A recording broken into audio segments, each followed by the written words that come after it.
जय हिंद दोस्तों। स्वागत है आप सबका स्लीपी क्लासेस में। तो दोस्तों आपको फिर से एक बहुत बहुत स्वागत करता हूं हमारे नए इनिशिएटिव में। हमारा नया इनिशिएटिव जो कि योजना मैगजीन का एनालिसिस है। तो जैसे कि आप जानते हैं हमने दिसंबर की योजना मैगजीन के एनालिसिस से शुरू किया था और आज हम फरवरी की योजना मैगजीन का एनालिसिस कर रहे हैं। तो दोस्तों जैसे आपको पता है कि हम ये मैगजीन का एनालिसिस पार्ट्स में कर रहे हैं, राइट। जो जो हमारे साथ आज नए जुड़े हैं या जो हमको पहले से फॉलो कर रहे हैं, तो मैं एक बार फिर से रिपीट कर देता हूँ कि योजना मैगजीन जो है वो एक ही मैगजीन आती है, बहुत इजीली अवेलेबल होती है मार्केट में। आप उसको किंडल पे भी बाय कर सकते हैं, आप उसको मार्केट में जाके भी बाय कर सकते हैं, बहुत इजीली अवेलेबल होती है, ज़्यादा एक्सपेंसिव नहीं होती है। लेकिन होता क्या कि योजना मैगजीन जो है कि वो भाई 70-80 पेजेस की मैगजीन है, बहुत सारे बच्चे उसको समझ नहीं पाते हैं, उसको पढ़ नहीं पाते हैं। तो इस करके हमारी कोशिश रहती है कि योजना मैगजीन को कि चलो पूरी की पूरी मैगजीन एक वीडियो में तो नहीं, लेकिन उसको पार्ट्स में हम ब्रेक करके आपके साथ डिस्कस करें। तो जैसे अगर आज एक वीडियो आया तो अगला जो वीडियो होगा वो हम नेक्स्ट टू नेक्स्ट संडे आपके सामने लेके आएंगे, राइट। तो दोस्तों देखिए, अब योजना मैगजीन के बारे में थोड़ा समझ लें। योजना मैगजीन पढ़नी जरूरी क्यों है? पहली बात तो क्या वो पढ़नी जरूरी भी है? तो बिल्कुल सर, वो बिल्कुल पढ़नी जरूरी है। ठीक है, देखिए अब हमने सारा टाइम तो प्रीलिम्स नहीं देना, आगे जाके मेंस भी देना है। मेंस में ऐसे आता है आपका GS1, GS2, GS3, GS4 सब कुछ आ जाता है ना। अब इसमें इसकी जो एप्लीकेशन है, जैसे हम न्यूज़पेपर्स पढ़ते हैं, एडिटोरियल्स पढ़ते हैं, उसी तरह से इसकी भी एप्लीकेशन हमको हमारे मेंस के एग्जाम में काफी देखने को मिलती है। और इवन अगर हम कोई बात करें, जैसे कोई स्कीम के बारे में यहाँ पे बात की गई है, ठीक है, तो योजना क्या है? योजना सरकारी योजनाओं के बारे है। जो भी देखिए, न्यूज़पेपर्स में हम कंस्ट्रक्टिव क्रिटिसिज्म पढ़ लेते हैं किसी भी योजना के ऊपर, किसी भी पॉलिसी के ऊपर वहां पे डिस्कशन किया जाता है, कंस्ट्रक्टिव क्रिटिसिज्म होता है। योजना मैगजीन सरकारी मैगजीन है, तो सरकार अपना स्टैंड पेश करती है। तो देखिए, सोशो इकोनॉमिक इश्यूज के बारे में बात हो रही है, न्यूज़पेपर्स में भी सोशो इकोनॉमिक इश्यूज आते हैं ज्यादातर, international relation, socio economic issues, इस तरह की वहां पे बातें आती हैं। अब यहाँ पे योजना मैगजीन पढ़ के क्या होता है, योजना मैगजीन पढ़ के हमको एक बैलेंस सी पिक्चर मिल जाती है। यानी कि अपने आंसर्स में जो हम कंस्ट्रक्टिव क्रिटिसिज्म न्यूज़पेपर्स में पढ़ते हैं, एडिटोरियल्स में पढ़ते हैं, उसको तो हम लिख ही सकते हैं। साथ के साथ जो सरकार का स्टैंड है किसी भी मुद्दे को लेके, वो हम डिस्कस कर सकते हैं। तो फॉर एग्जांपल इस बार का जो एडिशन है वो national the new education policy, the national education policy 2020 के ऊपर है। अब आई एम श्योर इसको आप इस पॉलिसी के बारे में आपने 2 साल पहले जब ये पॉलिसी लॉन्च करी गई थी तब आपने काफी इसके बारे में पढ़ा होगा। अब ये इशू आया है मैगजीन का फरवरी के मंथ का, तो इसको हम डिस्कस करेंगे। तो जैसे टॉपिक्स फॉर डिस्कशन की बात करें तो पार्ट 1 में ये 5 टॉपिक्स है जो हम डिस्कस करेंगे। देखिए दोस्तों, अगर हम नेशनल एजुकेशन पॉलिसी 2020 की बात करें तो रिमार्केबल, हम न्यू इंडिया की बात करते हैं, हम बात करते हैं कि हम $5 ट्रिलियन इकोनॉमी बनना चाहते हैं।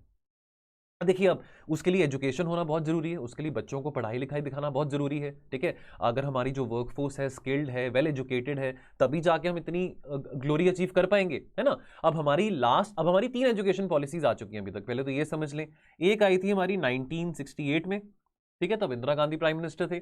उसके बाद आई थी जी हमारी 1986 में, तब राजीव गांधी प्राइम मिनिस्टर थे। और उसके बाद अब 2020 में आई है, जब honourable prime minister Narendra Modi हैं। अब ये देखिए 35 साल का डिफरेंस है ना, 34-35 साल के बाद कोई एजुकेशन पॉलिसी आई है। तो बहुत जरूरी है कि एजुकेशन पॉलिसी को पहली बात तो हम पीरियोडिकली रिवाइज करते रहें। क्या चाहते हैं? क्या हम यही चाहते हैं कि हम रट्टाफिकेशन प्रमोट करें? क्या हम नहीं चाहते कि हम साइंटिफिक टेम्परामेंट की बात करते हैं, फंडामेंटल ड्यूटीज में साइंटिफिक टेम्परामेंट आ जाता है? क्या हम नहीं चाहेंगे कि हमारे बच्चे रैशनली सोचें, लॉजिकली सोचें? क्या हम नहीं चाहेंगे कि हमारे छोटे जो बच्चे हैं जो क्लास 2 में, क्लास 3 में पढ़ते हैं, एटलीस्ट उनको ABCD के बारे तो पता हो, उनको 2+2, 2x2 ये सब चीजें तो आती हो? अब आमतौर पे देखा जाता है कि अगर रूरल एरियाज में चले जाए तो वहां पे तो क्लास 5, क्लास 6 में बच्चों को ABCD भी नहीं आती, उनको 2x2 भी नहीं आता क्या होता है। तो ये हमारे एजुकेशन सिस्टम पे सवाल खड़े करता है। So, with the arrival of the national education policy, there has been a vital shift in the Indian education system। और खास करके जो एस्पिरेशनल गोल्स हैं बच्चों के 21st सेंचुरी के लिए, उसको मीट करने के लिए एक नई एजुकेशन पॉलिसी की बहुत बहुत ज्यादा आवश्यकता थी। तो ये बहुत लेट आई एजुकेशन पॉलिसी, यानी कि 34 साल के बाद, 1986 के बाद अब 2020 में इसको जल्दी आना चाहिए था। लेकिन उम्मीद करेंगे कि एजुकेशन पॉलिसी जो है ये पीरियोडिकली रिवाइज होती रहे, एटलीस्ट 10 साल के बाद तो रिवाइज हो सकती है। ठीक है, अब ये जो पॉलिसी है, this will envisages a complete overhaul of the teacher learning process from the traditional teacher center to the learner centric approach. ठीक है, तो ये जो पॉलिसी है ये स्ट्रेस करेगा, देखिए ऑब्वियसली स्ट्रेस करेगा ऑन द कोर प्रिंसिपल्स के जो एजुकेशन है दैट मस्ट डेवलप, ना ही सिर्फ कॉग्निटिव एबिलिटी के लिए, ठीक है, बट ऑल्सो जो फाउंडेशनल स्किल्स हैं ऑफ लिटरेसी एंड न्यूमेरेसी। अब इसमें बहुत एम्फेसाइज किया गया अर्ली चाइल्डहुड केयर एजुकेशन के ऊपर कि कैसे अगर एक बच्चा 3 साल की उम्र में प्ले वे में जाता है, ठीक है, तो अगर 3 साल की उम्र में जाके जब बाय द टाइम वो 8 साल का होगा तो उसकी क्लास 2 या क्लास 3 खत्म हो चुकी होगी, तो तब तक एटलीस्ट उसकी जो बेसिक लिटरेसी है, बेसिक जो न्यूमेरिकल स्किल्स हैं वो डेवलप हो जाए। और उसके अलावा जो कॉग्निटिव एबिलिटी है, जो इंटरपर्सनल इंटरपर्सनल रिलेशंस हैं, ऑब्जर्वेशन पावर है। अब छोटे बच्चे तो यूट्यूब पे वीडियो देख के नहीं समझ पाएंगे, ठीक है। एक छोटा जो बच्चा है जो 3 साल का 4 साल का, वो स्कूल में जाता है, टीचर से बात करता है, दोस्त बनाता है, तो ये भी तो स्किल्स होते हैं ना, आप दोस्त बनाना, चीजें ऑब्जर्व करना, ठीक है, कि क्या रंग है, क्या ये चीज है, तो ये सब चीजों के लिए कॉग्निटिव डेवलपमेंट होना बहुत जरूरी है। चलो ये तो कोर प्रिंसिपल है ही है, लेकिन उसके अलावा कोर प्रिंसिपल है कि कैसे सोशल और इमोशनल स्किल्स को डेवलप किया जा सकता है, जिसको हम सॉफ्ट स्किल्स कहते हैं। इंटरपर्सनल रिलेशंस की हम बात करते हैं तो इसमें जो वैल्यूज आ जाती हैं, टॉलरेंस, एम्पैथी, परसिवियरेंस, अब इसकी बातें हम एथिक्स के पेपर में पढ़ते हैं, ठीक है। तो वही बातें अगर एक बच्चे में इनकॉर्पोरेट हो सकें छोटी उम्र में, तो वो आगे जाके कितना एक अच्छा नागरिक बन सकता है। तो यहां पे अर्ली चाइल्डहुड केयर और एजुकेशन की बात करें, इसके ऊपर बहुत ज्यादा एम्फसाइज किया गया, स्पेशल फोकस दिया गया है। तो अब हम ये नहीं चाहते कि बच्चा 10 साल का हो, 11 साल का, और उसको 2+2 ना पता हो, 2x2 ना पता हो, ठीक है। अब शहरों में तो क्लास 4 में, क्लास 5 में जो आईसीएसई स्कूल में बच्चे पढ़ते हैं, सीबीएसई स्कूल में बच्चे पढ़ते हैं, उनकी किताबें उठा के देख लीजिए तो ऐसा लगता है कि भी यूपीएससी की तैयारी तो क्लास 4 क्लास 5 से शुरू करा दी बच्चों को, है ना। लेकिन एक तरफ हम गाँव में देखते हैं बच्चों को कि उनको नहीं पता, ठीक है। चलो जिस मर्जी भाषा में वो पढ़े, अब जो हमारी एजुकेशन पॉलिसी है, इस एजुकेशन पॉलिसी में ये भी बात मेंशन है कि भाई कक्षा 5 तक, क्लास 5 तक आप अपनी मातृभाषा में पढ़ाई कर सकते हैं, जो भी आपकी मातृभाषा हो, पंजाबी हो, मलयालम हो, व्हाटएवर इट इज, आप उसमें अपनी एजुकेशन प्राप्त कर सकते हैं। देखो अपनी मदर टंग में बात समझने से, बात पढ़ने से बात ज्यादा अच्छी समझ भी आती है, तो चलो वो प्रोविजन भी है। लेकिन जो बेसिक आपकी मैथमेटिकल और जो लिटरेरी एबिलिटी है, वो तो एटलीस्ट डेवलप हो, एटलीस्ट 8 साल की उम्र तक। तो यहां पे निपुण भारत मिशन की बात आ जाती है। देखिए निपुण भारत मिशन को अगले वीडियो में हम डिटेल में डिस्कस करेंगे। तो निपुण भारत मिशन की बात करें, ये एक्रोनिम है, तो इसका फुल फॉर्म क्या है? National initiative for proficiency in reading with understanding and numeracy, ठीक है। तो यानी कि रीडिंग और न्यूमेरेसी की बात करें तो ऑब्वियसली अब कोई सीसैट के बहुत बड़े बड़े कॉम्प्रिहेंशन तो नहीं पढ़ने को कह रहे हैं हम क्लास 2 या क्लास 3 के बच्चे को, लेकिन एटलीस्ट उसको वर्ड फॉर्मेशन हो, सेंटेंस फॉर्मेशन हो, वर्ड्स प्रोनाउंस करने आते हो, वर्ड्स लिखने आते हो, ठीक है। ऐसा तो ना हो कि उसको क्लास 3 में आके भी एबीसीडी ना पता हो। तो ये सब बातें। अब निपुण स्कीम की बात करें तो बहुत ब्रीफली बात करेंगे निपुण के बारे, डिटेल में इसको नेक्स्ट वीडियो में हम बात करेंगे निपुण के बारे। तो देखिए निपुण स्कीम रिकॉग्नाइज करती है crucial role of the foundational skills in the national development, ठीक है। तो it was announced under the Atmanirbhar Bharat campaign that a national foundation literacy and numeracy mission will be launch. तो ये इंश्योर करेगा कि हर एक बच्चा, खास करके जो बच्चा क्लास 3 तक, यानी कि अगर एक बच्चा 3 साल की उम्र में प्ले वे में जाता है, प्री नर्सरी में जाता है, तो बाय द टाइम जब वो 8 साल का होता है तो तब तक वो क्लास 3 अपनी कंप्लीट कर लेता है, तो भी तब तक उसकी रीडिंग और जो न्यूमेरिकल एबिलिटी है वो डेवलप हो जाए, ठीक है। देखिए पैंडेमिक के चलते बहुत सीरियस इशू सामने को आया। देखिए पैंडेमिक में 2 साल तक बच्चे स्कूल नहीं गए हैं। अब देखिए पहली बात, 2 बातें यहां पे समझनी जरूरी है। पहली बात तो हर चीज का सोल्यूशन ऑनलाइन तो नहीं है। छोटे बच्चे तो ऑनलाइन यूट्यूब पे वीडियो देख के नहीं अपनी पढ़ाई कर सकते। उनको टीचर होना, जो फिजिकल एजुकेशन होती है, जो सामने जो ऑफलाइन टीचिंग होती है, वो बहुत जरूरी है, ठीक है। और दूसरी बात दोस्तों ये समझना बहुत जरूरी है कि जो हमारे बच्चे जिन्होंने अभी एजुकेशन मिस करी है 2 साल से, उनकी ऑलरेडी जो रीडिंग एबिलिटी थी, जो न्यूमेरिकल एबिलिटी थी, वो इतनी स्ट्रांग नहीं थी, बहुत वीक थी। तो ये बहुत चिंता का विषय है। तो जो बच्चा क्लास 3 में था 2019-2020 में, आज वो बच्चा क्लास 6 में होने वाला होगा। तो बीच में जो 2-2.5 साल का पीरियड था, तो वो तो घर बैठ के निकाल दिया। अब उसकी रीडिंग एबिलिटी पे कितना इंपैक्ट पड़ा होगा, न्यूमेरिकल एबिलिटी पे कितना इंपैक्ट पड़ा होगा। और तीसरी बात ये भी समझनी जरूरी है कि हर एक बच्चे के पास स्मार्टफोन नहीं है, हर एक बच्चे के पास एंड्रॉइड फोन या एप्पल फोन नहीं है, या आईपैड्स या लैपटॉप्स नहीं है कि जो वो हर चीज ऑनलाइन जूम पे बैठ के पढ़ सके। तो बहुत जरूरी है यहां पे इस बात का भी बहुत ध्यान दिया गया है इस नेशनल एजुकेशन पॉलिसी में कि जो हमारे सोशल इकोनॉमिकली डिसएडवांटेज बच्चे हैं, उन लोगों तक, उन बच्चों तक कैसे एजुकेशन इफेक्टिवली पहुंचाई जा सकती है।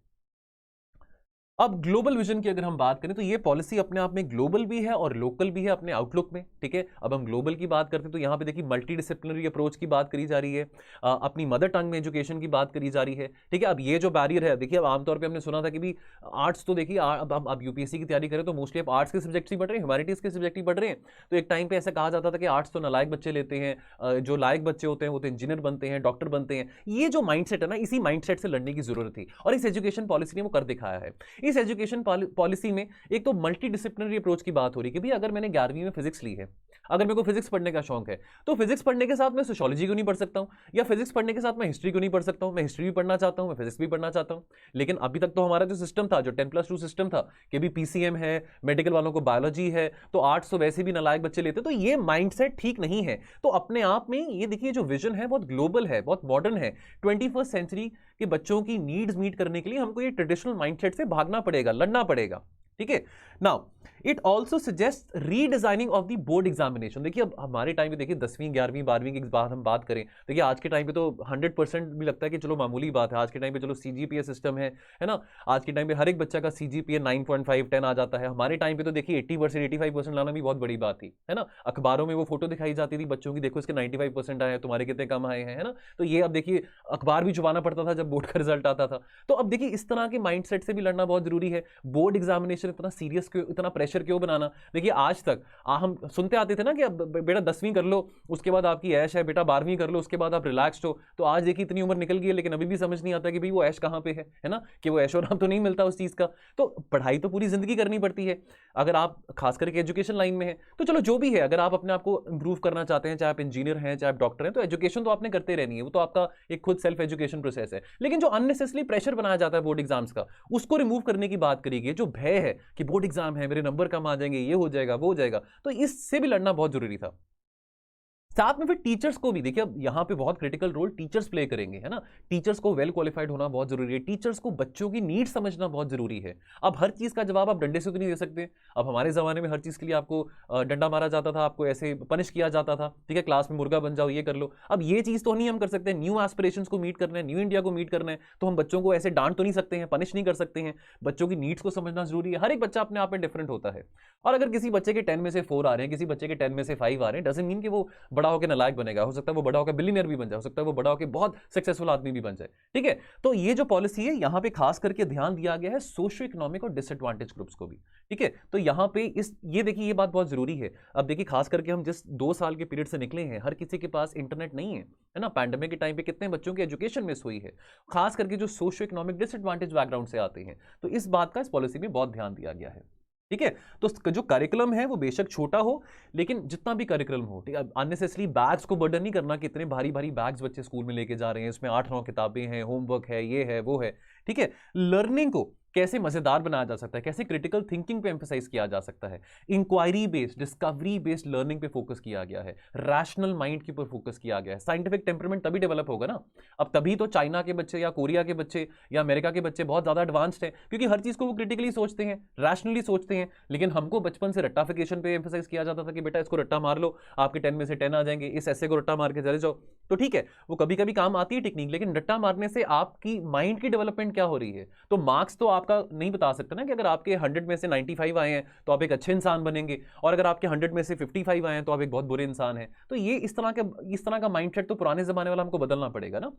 फिर यहाँ पे मल्टीलिंगुअलिज्म की बात आती है, यानी कि देखिए अब हमने ये बात डिस्कस भी करी थी न्यूज़पेपर्स में, पीछे कुछ टाइम पहले की बात है, वेंकैया नायडू जी के आर्टिकल्स भी आए थे कि चलो स्कूल में तो यहाँ पे हम बात कर रहे हैं कि मदर लैंग्वेज में, मदर टंग में जो है एजुकेशन प्रमोट की जाए। तो आपकी जो भी मदर टंग हो, चाहे आपकी पंजाबी है, मलयालम है, ठीक है, कन्नड़ है, बंगाली है, तो क्लास 5 तक आपको दिया जाएगा। इससे क्या होगा ना, इससे कॉन्फिडेंस मिलेगा और बच्चा बहुत कॉन्फिडेंट फील करेगा। चलो मैं अपनी मदर टंग में साइंस की बातें पढ़ रहा हूँ, हिस्ट्री की बातें पढ़ रहा हूँ, तो बंदा ज्यादा इजिली रिलेट कर पाता है, समझ पाता है। अब ये मदर टंग वाला जो कंसेप्ट है ये हमारे यहाँ पे तो नहीं है। जर्मनी में, फ्रांस में, जापान में, साउथ कोरिया में, वहां पे तो बच्चे ग्रेजुएशन तक अपनी अपनी ही मदर टंग में पढ़ते हैं, ठीक है। तो चाहे जर्मन हो, फ्रेंच हो, जापानीज लैंग्वेज हो, तो हमारे यहाँ पे ठीक है इंग्लिश पढ़ो, इंग्लिश समझो, ठीक है, English is a global language, पर अपनी भाषा के साथ भी प्यार करना बहुत जरूरी है। तो अपनी भाषा में अगर मैं चाहता हूं जी मैंने इंजीनियर बनना है, मैंने आईआईटी से पढ़ाई करनी है, लेकिन मेरे को उसके लिए कोचिंग लेनी पड़ेगी, उसके लिए बहुत बड़ी बड़ी किताबें पढ़नी पड़ेंगी, लेकिन वो किताबें इंग्लिश में होंगी, मैं नहीं समझ पाऊंगा वो बातों को। मेरे को हिंदी में कोई समझा दे, मेरे को पंजाबी में कोई समझा दे, मैं ज्यादा बेहतर समझ पाऊंगा। तो अब जैसे कि अब हम मल्टीलिंगुअलिज्म की बात कर रहे हैं, तो मल्टीलिंगुअलिज्म में ये भी बात सामने आती है कि जो एजुकेशन, जो हायर एजुकेशन है, जो कॉलेज एजुकेशन है, टेक्निकल एजुकेशन है, उसमें भी मल्टीलिंग्विस्टिक कोर्स प्रोवाइड किए जाएंगे। चलिए अब इसके विजन और पाथवेज की बात करें, ठीक है। So it intends to instil among the learners, among the students, a deep rooted pride in being Indian, ना केवल थॉट में बट स्पिरिट में भी, एसेंस में भी, ठीक है। It aspires to develop knowledge, skills, values and commitment to human rights. तो इस तरह की जो बातें हैं, जो सॉफ्ट स्किल्स की बात यहां पे करी गई है, वो बहुत जरूरी है। तो अभी हम एथिक्स के पेपर में सॉफ्ट स्किल्स की बातें समझते हैं, इंटरपर्सनल रिलेशंस की बातें समझते हैं, टॉलरेंस क्या है, कंपैशन क्या है, लेकिन इस तरह की जो वैल्यूज अगर बच्चों को शुरू से अगर इंस्टिल कराई जाएंगी तो वो एक अच्छे नागरिक बनेंगे। चलिए, तो यहाँ पे कुछ प्रिंसिपल्स हैं दोस्तों, यहाँ पे कुछ प्रिंसिपल्स लिस्टेड है नेशनल एजुकेशन पॉलिसी के, आप इसको पढ़ सकते हैं, थोड़ा एक स्किम कर सकते हैं इसको। यूनिवर्सलाइजेशन ऑफ एजुकेशन की बात करें तो यहाँ पे बात की जा रही है कि कैसे जो अपना ग्रॉस एनरोलमेंट रेशो है, देखिए अक्सर बहुत ये देखिए अनफॉर्चुनेट बात भी होती है कि कुछ बच्चे होते हैं वो स्कूल तो चले जाएंगे, चलो वहाँ पे स्कूल में खास करके जो गरीब घर के बच्चे हैं वो कहेंगे चलो स्कूल में एटलीस्ट मिड डे मील मिलता है, खाना मिलता है, बुक्स मिलती है, यूनिफॉर्म मिलती है। पर 7वीं 8वीं क्लास के बाद खास करके पेरेंट्स क्या करते हैं, अपने बच्चों को स्कूल से निकाल देते हैं कि चलो आप काम करना शुरू कर दो, कमाना शुरू कर दो, कि हम गरीब हैं, हमको और सपोर्ट चाहिए।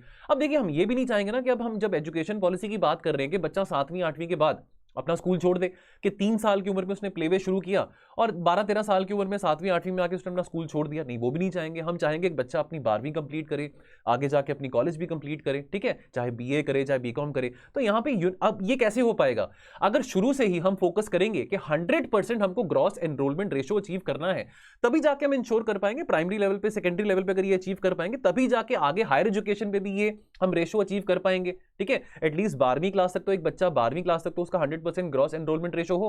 तो ये बहुत जरूरी है। इसी के लिए जो फोकस है, एम्फेसिस है, वो अर्ली चाइल्डहुड केयर पे दिया गया कि 3 साल की उम्र से ही बच्चा जो है वो एटलीस्ट प्लेवे में जाना शुरू करेगा। 18 साल की उम्र तक उसकी 12वीं हो जाएगी, तो एटलीस्ट 3 साल से लेकर 18 साल की उम्र तक, ये जो बीच में 15 साल का पीरियड है, बच्चा जो है स्कूल जाए, अपनी क्लासेस मिस ना करे, उसको कोई ड्रॉप ना करना पड़े। अब यहाँ पे कुछ जो रीस्ट्रक्चरिंग की अगर हम बात करें, देखिए अभी तक तो जो हमारा फोकस था वो 10+2 वाले स्ट्रक्चर पे था। ठीक है, अब इसमें जो हमारा स्ट्रक्चर है, देखिए अभी भी अभी भी देखिए जो बच्चा है 17-18 साल का ही होता है जब वो अपनी स्कूल से पास आउट होता है ना। अब किसी की उम्र 17 साल हो सकती है, किसी की 18 हो सकती है, कोई जल्दी स्कूल में आता है, कोई थोड़ा लेट आ जाता है, बट बाय द टाइम एक बच्चा जब स्कूल से निकलता है उसकी 18 साल की उम्र होती है। अब ये 10+2 जो सिस्टम है कितने सालों से चलता आ रहा है ना। अब ये जो नया सिस्टम है 5+3+3+4, सो अज्यूमिंग एक बच्चा 3 साल की उम्र में प्ले वे में जाता है, ठीक है, तो बाय द टाइम जब वो 8 ईयर्स का है तो उसने क्लास 3 कर ली होगी। ठीक है, जब बाय द टाइम जब वो 11 साल का है, ठीक है, तो उसने क्लास 6 कर ली होगी। ठीक है, बाय द टाइम जब वो 14 साल का है तो उसने क्लास 8 कर ली होगी, and so on. By the time जब वो 18 साल का होगा तब उसने अपनी 12th कर ली होगी। तो यानी कि यहाँ पे जो फोकस है वो सिर्फ ये नहीं कि 10+2 सिस्टम के भी आप सीधा 10th पे फोकस के बच्चा जब आता है क्लास 1 से लेके क्लास 10 तक और बाद में 11th-12th में, नहीं, यहाँ पे जो फोकस है वो शुरू से 3 साल की उम्र से किया गया है ना, कि यहाँ पे हम जो प्री प्राइमरी लेवल है, प्राइमरी लेवल है, सेकेंडरी लेवल है और फिर उसके बाद टर्शियरी लेवल पर उस पर इक्वली फोकस करें। ठीक है, जो 3 से 8 साल की जो उम्र है वो प्री प्राइमरी लेवल वाला आ जाता है। चलिए, the main thrust of the structural reforms in the higher education is transforming higher education institutions into large multidisciplinary universities. यानी कि देखिए अब ये जो बैरियर है कि भी जो बच्चा फिजिक्स पढ़ रहा है, केमिस्ट्री पढ़ रहा है, वो हिस्ट्री नहीं पढ़ सकता, पॉलिटिकल साइंस नहीं पढ़ सकता, तो ये अब वहां पे ऑप्शन दे दिया गया है। देखिए फॉरेन कंट्रीज में तो ऑप्शन होते हैं, ठीक है, आप अपने सब्जेक्ट चूज कर सकते हैं। तो अब अगर एक बच्चा एक बच्चे का सपना है कि चलो मैंने डॉक्टर बनना है, तो मेडिकल की पढ़ाई कर रहा है, लेकिन अगर साथ में वो हिस्ट्री भी पढ़ना चाहता है तो कोई बुरी बात नहीं है। ठीक है, चाहे उसने यूपीएससी की तैयारी करनी कि नहीं करनी, वो बात की बात है ना, हर चीज को यूपीएससी से ना लेके चले। अगर वैसे ही अपने मजे के लिए उसने हिस्ट्री पढ़नी है, पॉलिटिकल साइंस पढ़नी है, तो इस तरह की ऑप्शन अगर स्कूल टाइम में देंगे तो जाके आगे हम यूनिवर्सिटीज में, कॉलेजेस में भी ऑप्शन दे सकते हैं। तो मल्टी डिसिप्लिनरी एजुकेशन की हम बात करते हैं। ठीक है, so this will develop multiple capacities in the students by integrating formal and informal learning opportunities. अब equity and inclusion in education की बात करते हैं दोस्तों। जैसे मैंने आपको बताया कि इक्विटी के ऊपर बहुत एम्फसाइज किया गया, यहाँ पे सोशियो इकोनॉमिक डिसएडवांटेज ग्रुप्स के ऊपर बहुत एम्फसाइज किया गया। तो जैसे हम स्पेशल इकोनॉमिक जोन का कंसेप्ट पढ़ते हैं इकोनॉमी में, उसी तरह से recognizing the large intra state variations. तो केरला के जो इंडिकेटर्स हैं they will be much different than the indicators in UP, than the indicators in Bihar और than the indicators in Haryana. ठीक है, तो इस करके लिटरेसी लेवल्स में भी बहुत फर्क होता है फ्रॉम स्टेट टू स्टेट। तो कंसिडरिंग ये जो डिस्पैरिटी है, द इंट्रा स्टेट वेरिएशंस, तो ये जो पॉलिसी है रेकमेंड करती है कि खास करके जिस रीजन में बहुत लार्ज पॉपुलेशन है, जो डेंसली पॉपुलेटेड है और जहां पे डिसएडवांटेज ग्रुप ज्यादा रहते हैं, सोशली डिसएडवांटेज फैमिली ज्यादा रहती है, तो उन एरियाज को स्पेशल एजुकेशन जोन्स डिक्लेयर कर दिया जाए। तो ये बहुत जरूरी है समझना। ठीक है, तो उसके अलावा कुछ और फीचर्स की बात करें तो डेफिनेटली अब देखिए कितने सालों से हम बात सुनते आ रहे हैं। ठीक है, अभी हम जो देखिए अपनी हेल्थ के ऊपर और एजुकेशन के ऊपर जब तक सरकार खर्चा नहीं बढ़ाएगी तब तक बात नहीं बनने वाली। अगर हमने अपने ह्यूमन कैपिटल को हार्नेस करना है ना, तो देखिए अब हम सड़कें बनाते हैं, पोर्ट्स बनाते हैं, रेलवेज बनाते हैं, लाखों करोड़ों में हम खर्चा करते हैं, पर बहुत जरूरी है हम अपनी आबादी के ऊपर, हमारी आबादी, हम बहुत यंग नेशन है, डेमोग्राफिक डिविडेंड हमारा कितना, हर एक दूसरा व्यक्ति 27-28 साल की उम्र है उसकी, तो इस करके बहुत जरूरी है कि हम खर्चा करें हेल्थ के ऊपर, एजुकेशन के ऊपर। तो इस पॉलिसी में कहा गया कि भाई हम अपना खर्चा जो है as a component of GDP बढ़ाएंगे। Policy aims to see that technology is appropriately integrated. देखिए अब आज के टाइम पे टेक्नोलॉजी का जमाना है ना। अब आज के टाइम पे वो देखिए ब्लैक बोर्ड टीचिंग का तो टाइम रहा नहीं है, आप और हम भी अब जुड़े हुए हैं वर्चुअल माध्यम से। ठीक है, तो चाहे पीपीटीज के थ्रू हो, चाहे स्मार्ट बोर्ड्स के थ्रू हो, जैसे भी है, लेकिन आज के टाइम में बहुत जरूरी है एजुकेशन को भी टेक्नोलॉजिकली वेल इक्विप्ड होना, एडवांस्ड होना। ठीक है, अब 2 साल से तो देखिए पूरी की पूरी एजुकेशन ऑनलाइन चल रही है। तो अब एनईपी में, नेशनल एजुकेशन पॉलिसी में, इसका भी खास ख्याल दिया गया। तो टीचर्स को भी टेक्नोलॉजिकली इक्विप होना बहुत जरूरी है, टीचर्स को भी नई नई टेक्नोलॉजी समझना बहुत जरूरी है। Then NEP 2020 also advocates the use of Indian languages, art and culture। तो जैसे हमने मल्टीलिंग्विस्टिक अप्रोच की बात करी थी, तो ये सब बातें यहाँ पे एसेंशियल फीचर्स में आ जाती हैं। देखिए दोस्तों, क्या है ना, योजना मैगजीन में हम क्या कर रहे हैं ना, देखिए अभी बहुत बड़ी मैगजीन है, 70-80 पेजेस की मैगजीन है, तो अगर वो सारी की सारी आपके सामने रख देंगे तो फिर तो इससे बेटर आप मैगजीन भी पढ़ सकते हैं। कोशिश क्या है, कोशिश है कि योजना मैगजीन के जो रेलेवेंट आर्टिकल्स हैं, उन रेलेवेंट आर्टिकल्स में से भी जो रेलेवेंट कंटेंट है, यानी कि इसको हम सिलेक्टिव रीडिंग कहते हैं, सिलेक्टिव जो कंटेंट कहते हैं, वो आपके सामने रखें जो इंपॉर्टेंट है। अदरवाइज देखिए, जब तक हम सिलेक्टिव रीडिंग नहीं करेंगे, हम चीजों को स्किम करना नहीं सीखेंगे, तो ऐसे तो चीजें पढ़ने को तो अनगिनत हो जाएंगी फिर, है ना। इस करके बहुत जरूरी है कि रेलेवेंट बातों को पढ़े, रेलेवेंट चीजों को हम समझें, पॉइंट बाय पॉइंट हम चीजों को समझें, तो हमारा काम आसान होता है। चलिए असेसमेंट रिफॉर्म्स की बात करें। देखिए अब असेसमेंट रिफॉर्म्स, अब देखिए जैसे मैंने आपको बताया था कि अब वो तरीका तो रह नहीं सकता कि हम पुराने जमाने के पुराने तरीके से असेसमेंट करते रहे कि 10 में से 10 किसके आए हैं, 10 में से 9 किसके आए हैं, ठीक है, उसी वही बच्चा अच्छा है, बाकी जिसके कम आए तो उसको वो बच्चा अच्छा नहीं है। तो असेसमेंट रिफॉर्म्स में चेंज लेके आना बहुत जरूरी है। ये आइडेंटिफाई करना बहुत जरूरी है कि बच्चों की नीड्स क्या है, बच्चों को कौन से पैरामीटर्स पे असेस किया जा सकता है, जज नहीं कहूंगा बट असेस किया जा सकता है, ठीक है। क्या आउटकम्स है, हर एक बच्चे के आउटकम्स डिफरेंट होंगे ना, जो उन्होंने चीज पढ़ी है। अब किसी ने न्यूटन के लॉ पढ़े हैं, अब न्यूटन के लॉ किसी बच्चे को समझ आ गए, किसी बच्चे को नहीं आए हैं। अब न्यूटन लॉ ऑफ मोशन जो है किसी बच्चे ने डिफरेंट वे में अपने आप को इंटरप्रेट करा है, किसी बच्चे ने डिफरेंट वे में किया है, किसी ने थ्योरेटिकल वे में किया, किसी ने प्रैक्टिकल वे में किया है। हर किसी का इंटरप्रेट करने का तरीका डिफरेंट होगा। तो टीचर्स के लिए, पॉलिसी मेकर्स के लिए बहुत जरूरी है कि कैसे वो एक फ्लेक्सिबिलिटी के साथ ये जो असेसमेंट जो करने के तौर तरीके, उसमें एक फ्लेक्सिबिलिटी आ सके, ताकि जो हम असेसमेंट के तौर तरीकों में रिफॉर्म्स लेके आ सके, ठीक है। बहुत जरूरी है बच्चों, देखिए ये इंश्योर करना कि बच्चे चीजें समझ रहे हैं, लर्न कर रहे हैं, बहुत जरूरी है। लेकिन जरूरी तो नहीं है कि अगर आप कोई चीज समझ रहे हैं तो आप वो चीज लिखेंगे तो आपके 10 में से 10 आ जाएंगे। तो अब इस बात का ध्यान रखना बहुत जरूरी है। अब building consensus among stakeholders, देखिए एजुकेशन पॉलिसी में सबसे बड़े स्टेक होल्डर्स कौन है, बच्चे, बच्चों के पेरेंट्स, उनको कंसल्ट करना बहुत जरूरी है। तो सिर्फ अगर ब्यूरोक्रेट्स या कुछ मिनिस्टर्स अगर एजुकेशन पॉलिसी बनाना शुरू कर देंगे without consulting the parents, without consulting the teachers, without consulting the students, तो ये तो बात नहीं बनने वाली फिर, ठीक है। तो institutions they need to actively collaborate and maintain continuous dialogue. तो फॉर एग्जांपल एनसीईआरटी है या स्टेट के जो बोर्ड्स हैं, सीईआरटी की बात करें या state boards, they should work together collectively. क्योंकि देखिए अब बच्चे ने तो देखिए, अब ये तो है नहीं कि हर एक बच्चा सीबीएसई बोर्ड में पढ़ता है, आईसीएसई में पढ़ता है, कुछ स्टेट बोर्ड में पढ़ते हैं, कोई एनसीईआरटी की किताब पढ़ते हैं, कोई स्टेट की किताबें पढ़ते हैं। तो अब देखिए किताबें जो मर्जी पढ़ें, बच्चे को एजुकेट करना है, बच्चे को स्किल करना है, ठीक है, ताकि एक बड़ा होकर वो अच्छा नागरिक बन सके, अच्छी चीजें समझ सके, अच्छी बातें पढ़ सके। तो उसके लिए बहुत जरूरी है कि एक टॉप डाउन अप्रोच नहीं यूज कर सकते, हमको कलेक्टिव अप्रोच यूज करना बहुत जरूरी है। तो जो स्टेक होल्डर्स हैं यहाँ पे जो इन्वॉल्व हैं, चाहे वो स्टेट के लेवल पे हैं, चाहे वो सेंट्रल लेवल पे हैं, चाहे वो सोसाइटी के लेवल पे है, उन सबको साथ में लेके चलना बहुत जरूरी है। तो जो 21st सेंचुरी स्किल्स हैं उसमें सोशियो इकोनॉमिक स्किल्स की बात आ जाती है। तो 21st century skills, new India की बात करें, socio economic skills, socio emotional skills, they are needed for holistic overall development of the students. Now, so what is the way forward? In its effort to facilitate assessment reform, CBSE has been making ongoing changes. जैसे आपको मैंने video की शुरुआत में बात बताई थी कि बोर्ड एग्जाम्स को लेकर ज़्यादा स्ट्रेस बच्चे ना फील करें, है ना, कैसे बोर्ड एग्जाम्स में भी असेसमेंट को डिफरेंट किया जा सकता है, कैसे आउटकम्स को डिफरेंट तरीके से, डिफरेंट पैरामीटर से असेस किया जा सकता है। तो ये सब बातें यहाँ पे करी गई हैं, of course in alignment with the learning outcomes, ठीक है। तो बहुत जरूरी है कि बच्चे प्रेशराइज ना फील करें, उनको मजा आए, पढ़ने का मजा आना चाहिए। टीचर की कोशिश होनी चाहिए कि कैसे बच्चों को पढ़ने में मजा आए, कैसे बच्चे जब कोई भी चीज पढ़ रहे हैं तो वो मजे से पढ़े, कि भाई जो लर्निंग है that should be joyful, that should be rationally based, कि वो क्रिटिकली चीजों को सोचें, समझें, रैशनली चीजों को डिड्यूस करें, रट्टाफिकेशन ना हो वहां पे। अब यहाँ पे होलिस्टिक प्रोग्रेस कार्ड्स की बात करते हैं। To provide equal attention to the growth of the learners in all aspects of development, holistic progress cards have been developed. अब ये जो होलिस्टिक प्रोग्रेस कार्ड्स हैं, this will form an important link between the home and the school. देखिए बच्चा जो है, अब एक बच्चा अगर 8 बजे स्कूल जाता है, 2 या 3 बजे तक स्कूल में रहता है, तो 6-7 घंटे स्कूल में बिता रहा है, तो कंसिडरेबल नंबर ऑफ टाइम, यानी कि 1/3 एक बच्चे का जो डे है वो स्कूल में निकल रहा है। तो डेफिनेटली एक लिंक बना के रखना बहुत जरूरी है, बच्चा घर में क्या कर रहा है, बच्चा स्कूल में क्या कर रहा है, कैसे वो चीज़ों को रिलेट कर पा रहा है, ठीक है। तो अब इसमें टीचर्स का, पेरेंट्स का और बच्चों का, तीनों का योगदान बहुत जरूरी है, ठीक है। रिपोर्ट कार्ड का मतलब ये तो नहीं कि आपको रिपोर्ट कार्ड दे दी कि जी बच्चे के ये ग्रेड आए हैं, उसके 10 में से इतने नंबर आए हैं, कि आपका बच्चा फेल हो गया है तो आप फिर उसको डांटिए मारिए, ये सब बातें तो नहीं है। अब एक होलिस्टिक प्रोग्रेस कार्ड्स की यहाँ पे बात आ रही है कि और कौन से पैरामीटर्स में बच्चों को असेस किया जा सकता है। स्पोर्ट्स की बात करें, उनकी स्पीकिंग स्किल्स की बात करें, राइटिंग स्किल्स की बात करें, एटसेट्रा एटसेट्रा, ठीक है। Now NEP 2020 reiterates the key areas of reform from reports and policies that preceded it. तो यहाँ पे दोस्तों बात करते हैं नीट 3.0 की। तो ये national education alliance for technology की बात आ जाती है 3.0।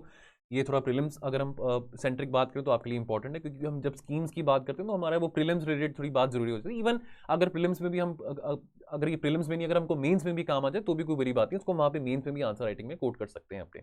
ठीक है, तो जो नीट है, ये नीट के बारे थोड़ा पहले, what is the scheme all about. तो NEAT aims to act as a bridge between the education technological companies, between the ed tech companies and the academic institutions and students. देखिए अब कोशिश क्या है कि कैसे, अब ये जो स्कीम है this is implemented by the AICTE। तो अगर हम प्रीलिम्स पॉइंट ऑफ व्यू बात करें तो फैक्चुअल इन्फॉर्मेशन थोड़ी जरूरी होती है समझने के लिए, तो आपको पता होना चाहिए कि AICTE यानी कि all India council for technical education इस स्कीम को इंप्लीमेंट कर रहे हैं। अब ये जो स्कीम है, अब इसमें क्या होगा, अब देखिए जो एडुटेक कंपनीज है वो कोर्सेज प्रोवाइड करेंगे, खास करके जो सोशली डिसएडवांटेज बच्चे हैं, जिन बच्चों तक पढ़ाई नहीं पहुंच पा रही है, एट फ्री ऑफ कॉस्ट। ठीक है, तो ये जो देखिए अब जो गैप है, ये गैप को कैसे कम किया जा सकता है कि बेहतरीन कंटेंट, बेहतरीन क्वालिटी ऑफ कंटेंट प्रोवाइड किया जा सकता है बच्चों को, खास करके जो कि गरीब फैमिलीज में से हैं, खास करके उन, जैसे अभी हमने बात करी ना स्पेशल एजुकेशन जोन्स की, कैसे उन बच्चों को ये कोर्सेज एक अफोर्डेबल दाम में या फ्री ऑफ कॉस्ट प्रोवाइड किए जा सकते हैं। तो ये जो स्कीम है, this will be guided by a public-private partnership model. This was launched by the Ministry of Education in September 2019. So it's a first of its kind of the government scheme set in motion over 2 years ago, यानी कि ये 2019 में set किया गया था। ये क्या करेगा, this will bring courses offered by a group of edutech platforms to the students। तो यहाँ पे बहुत बड़ी राहत मिलेगी, खास करके जब स्टूडेंट स्कूल के हो, कॉलेज के हो, यूनिवर्सिटी के हो, जो बच्चे सोशो इकोनॉमिक डिसएडवांटेज बैकग्राउंड से होंगे, उनको इस बात की बहुत राहत मिलेगी। अब रीइन्वेंटिंग टीचर एजुकेशन की बात करें दोस्तों, देखिए अब टीचर्स को भी रीइन्वेंट करना, टीचर्स को भी टेक्नोलॉजिकली अपने आप को इक्विप रखना बहुत जरूरी है ना। अब आर्टिफिशियल इंटेलिजेंस है, बिग डेटा है, इंटरनेट ऑफ थिंग्स है, अब इन तरह की चीज़ों के बारे टीचर्स को भी पता होना बहुत जरूरी है। ठीक है, अब देखिए टीचर्स की बात करें तो since time memorial teaching has been the most, जो teaching profession has been a very respectable profession. तो teachers as the most respected members of the society, तो यहाँ पे टीचर्स को एम्पावर करना भी बहुत जरूरी है। अगर हम बच्चों को एम्पावर करने की बात करें तो जब तक टीचर्स एम्पावर्ड नहीं होंगे, जब तक टीचर्स अच्छे क्वालिटी एजुकेशन नहीं अचीव करेंगे, तब तक कैसे वो बच्चों को अच्छी एजुकेशन इंपार्ट कर पाएंगे। ठीक है, तो justice Verma commission in 2012 had also stressed upon the need to improve the quality of pre-service and in-service teacher education। ठीक है, अब देखिए एवोल्यूशन ऑफ टीचर एजुकेशन की अगर हम बात करें, देखिए पुराने जमाने से, एंशिएंट टाइम से शास्त्रों की और शस्त्रों की जो विद्या थी वो गुरुज देते होते थे। ठीक है, ऋषि मुनि देते होते थे। ठीक है, अब हमारे जो एंशिएंट हिस्ट्री में देखें तो हमारा कितना बेहतरीन एजुकेशन सिस्टम था। देखिए नालंदा यूनिवर्सिटी है, ताक्सला यूनिवर्सिटी है, गंधारा यूनिवर्सिटी है, ये सब यहीं पे थे, है ना। इंडियन सब कॉन्टिनेंट की बात करते हैं, कितने लोग दूर दूर से यहाँ पे पढ़ने के लिए आया करते थे। आज के टाइम पे देखिए हमारी कोई यूनिवर्सिटी नहीं है टॉप 100 में ग्लोबल स्तर पे, लेकिन कोई जमाना था कि यहाँ की इंडिया की एजुकेशन को एंशिएंट हिस्ट्री की बात करें तो बहुत बेहतरीन माना जाता था। ठीक है, वेदास की टीचिंग की बात करें, अगर हम बुद्धिज्म की बात करें तो जो फॉर्मल सिस्टम था of teachers training, that was introduced in India since the time of Buddhism. अब जो हमारा करंट सिस्टम है एजुकेशन का, जो वेस्टर्न एजुकेशन सिस्टम हम जो ब्रिटिशर्स ने इंट्रोड्यूस किया है, अब इतने समय से हम वही फॉलो करते आ रहे हैं। जो ब्रिटिश एजुकेशन सिस्टम था वो किस बात से कंसर्न था, that was concern to prepare students to be discipline. Britishers ने क्या कहा था कि भाई हम एक ऐसी क्लास ऑफ इंडियंस क्रिएट करना चाहते हैं कि जो कि इंडियंस बाय ब्लड हैं लेकिन ब्रिटिश बाय टेस्ट हैं। So they wanted to produce more clerks जो कि उनका एडमिनिस्ट्रेटिव काम, डे टू डे काम प्रोड्यूस कर सके। लेकिन नेवरदलेस हमने ये भी देखा, अगर हमने मॉडर्न हिस्ट्री पढ़ी तो सोशल रिफॉर्म मूवमेंट्स की बात करते हैं, वेस्टर्न एजुकेशन के आने से बहुत फायदा भी हुआ। बहुत सारे हमारे जो थिंकर्स थे, जो रिफॉर्मर्स थे, उन्होंने वेस्टर्न एजुकेशन के आने के बाद, लिबरल आर्ट्स को पढ़ने के बाद चीज़ें इंटरप्रेट करी कि भाई एजुकेशन कितनी ज़रूरी है, रेवोल्यूशन कितनी ज़रूरी है, रेवोल्यूशन क्या होता है, जस्टिस क्या होता है, लिबर्टी क्या होती है, फ्रेटर्निटी नाम की चीज़ क्या होती है। इन सब बातों की जो वैल्यूज़ हैं वो लोगों में स्प्रेड करनी शुरू करी। नेशनलिज्म में बहुत हेल्प आया वेस्टर्न एजुकेशन का भी, है ना। तो वो हम सोशल रिलीजियस रिफॉर्म मूवमेंट्स के बारे में मॉडर्न हिस्ट्री में पढ़ा होगा। लेकिन ओवर द टाइम हुआ क्या है, वो जो रैशनल स्पिरिट जो कि हमारे सोशल रिलीजियस रिफॉर्मर्स ने प्रमोट करने की कोशिश करी थी, ओवर द टाइम जो फोकस है एजुकेशन का, सिस्टम का, that is shifted away from being disciplinarian to rote memorization. तो जो लॉजिकल थिंकिंग है, क्रिटिकल थिंकिंग है, उस पर इतना एम्फेसिस नहीं दिया जा रहा है इतने टाइम से। तो चैलेंजेस क्या हैं, आप कुछ फैक्चुअल बातें कर लेते हैं यहाँ पे। Now as on date the National Council for Teacher Education has given approval to 11,000 DL-Ed courses. ठीक है, diploma in elementary education courses. और इनटेक कैपेसिटी कितनी है, देखिए लगभग 7 लाख के आसपास। कोर्सेज कितनी है, 11,000 के आसपास। Similarly, 9,455 member of B.Ed courses have been registered with intake capacity of around about more than 9 lakh students। देखिए अब कितना कोर्सेज कितने कम है और इंटेक कितना ज्यादा है, तो देखिए इस बात को एड्रेस करना बहुत जरूरी है ना। देखिए हम ये तो नहीं, देखिए डॉक्टर टू पॉपुलेशन रेशियो की बात करें या पुलिसमैन टू पॉपुलेशन के रेशियो की बात करें तो हमारे वो रेशियोज बहुत कम है। हम ये तो नहीं, अब देखिए अगर हम नेशनल एजुकेशन पॉलिसी की बात कर रहे हैं, अगर हम इस पॉलिसी को 21st सेंचुरी पॉलिसी मानना चाहते हैं तो हम ये तो नहीं चाहेंगे ना कि आने वाले समय में टीचर्स कम हो। ठीक है, अब देखिए टीचर्स के भी एस्पिरेशन है, अब कैसे हम एजुकेशन के प्रोफेशन को भी अट्रैक्टिव बना सकते हैं, इंसेंटिवाइज कर सकते हैं, वो भी बहुत जरूरी है। ठीक है, अब this is much higher than the annual requirement of new teachers, यानी कि कोर्सेज बहुत कम है लेकिन रिक्वायरमेंट जो है नई टीचर्स की बहुत ज्यादा है, that is in the range of 3.5 to 4 lakh. तो जो मल्टी डिसिप्लिनरी एजुकेशन है, this is very very essential in developing a well rounded personality. Now that has been missing in even the teacher education institutions as well. अब teacher education post the NEP 2020 ना, अब आज के time पे जैसा आपको बताया कि टीचर्स को आज के टाइम पे जो नई टेक्नोलॉजीज हैं, जो नई डिस्कवरीज है, अपने आप को अपडेट करना बहुत जरूरी है इवॉल्विंग टेक्नोलॉजी के साथ। ठीक है, दे ऑल टीचर्स ऑल्सो, देखिए टीचर्स भी एक बहुत सेंट्रल रोल प्ले करेंगे इस एजुकेशन पॉलिसी में। The teachers also need to play a more conscious role in supporting the parents community as well as the school management as far as development of child is concern.